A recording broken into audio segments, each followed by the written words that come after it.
सबसे पहले नीरज आप बताइए कि ये जो स्थितियां बन रही हैं लगातार हम देख रहे हैं पिछले 15-20 दिन में जितने भी अनुमान सर्वेक्षण सट्टा बाजार और अगर विश्लेषकों को भी देखें तो लगातार ये कह रहे हैं कि अब तेलंगाना में कांग्रेस जीत रही है।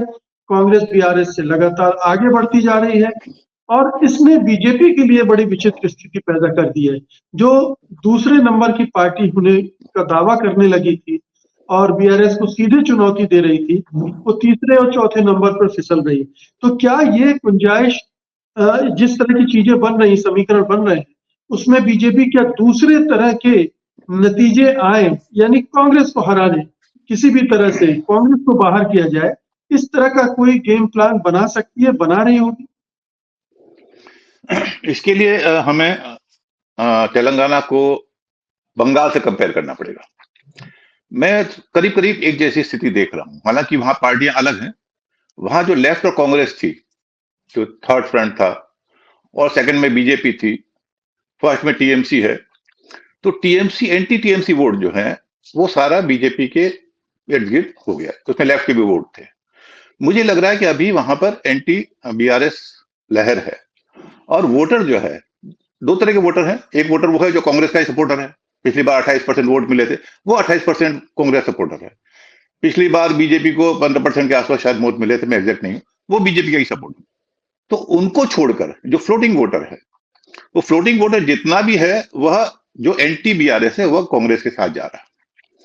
इसलिए बीजेपी के लिए अच्छा है, बीजेपी के लिए अच्छा है कि उसके वोटर उसको ही वोट करें। फ्लोटिंग वोटर जो सॉफ्ट कॉर्नर रखते वही बीजेपी को वोट, जितना बीजेपी को वोट जाएगा उतना बीआरएस को नुकसान कम होगा और कांग्रेस को नुकसान ज्यादा होगा, क्योंकि मतलब वही डिवीजन ऑफ वोट के कारण से। तो अब मुझे समझ में नहीं आता कि मोदी ने जो बयान दिया कि ये हमारे साथ सहयोग मांगने आए थे, मेरे ख्याल से ये उनकी बहुत बड़ी चूक थी।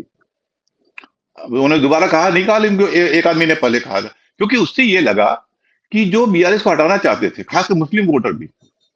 मैं एक बार हैदराबाद गया था, मैंने किसी टैक्सी ड्राइवर से पूछा था कि आप किसके सपोर्टर हैं।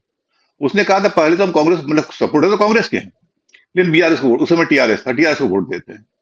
तो वो जो वोटर है, जो ओवैसी के वोटर को छोड़कर ऑल तेलंगाना में, वो कांग्रेस के साथ आ रहा है, मुझे ऐसा लग रहा है। और कांग्रेस तभी जीतेगी अगर वो वोटर कांग्रेस के पास आएगा।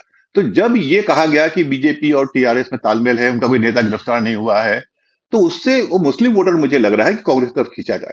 प्लस जो बीआरएस से नाराज है, जो उसका मोहभंग हुआ है, वो कांग्रेस की तरफ जा रहा है। और चूंकि बीजेपी का कोई फाइट में है ही नहीं, इसलिए जो सॉफ्ट कॉर्नर भी रखते होंगे बीजेपी के साथ, सिर्फ soft corner, hard core voter नहीं, वो अगर उसका झगड़ा अगर बीआरएस से ज्यादा है तो वो भी कांग्रेस के साथ आ सकता है। तो बंगाल की जो स्थिति थी जिसमें कि कांग्रेस और ये बिल्कुल आउटकास्ट हो गए, वही स्थिति मुझे तेलंगाना में लग रही है। और जितना वोट बीजेपी का कम होगा उतना कांग्रेस को फायदा होगा। तो इसलिए बीजेपी बीआरएस के साथ तालमेल कर सकती है, लेकिन चुनाव के बाद, चुनाव से पहले वो तालमेल करेगी, करने की कोशिश करेगी मेरे वोटर बीआरएस को वोट दे दें, तो मुझे संभव नहीं लग रहा है, क्योंकि इसका अल्टीमेटली नुकसान उसको होगा। अगर बीजेपी 10% नीचे आ जाती है तो उसका साइकोलॉजिकल फैक्टर बहुत खराब है। ये बीजेपी 10% नीचे आ गई, जैसे लेफ्ट का क्या हुआ, लेफ्ट और कांग्रेस मिला के 10% नीचे आ गई, तो उससे लेफ्ट के जो बचे खुचे भी वोटर थे, सपोर्टर थे, उनका तो बिल्कुल मतलब बिल्कुल हौसले पस्त हो गए।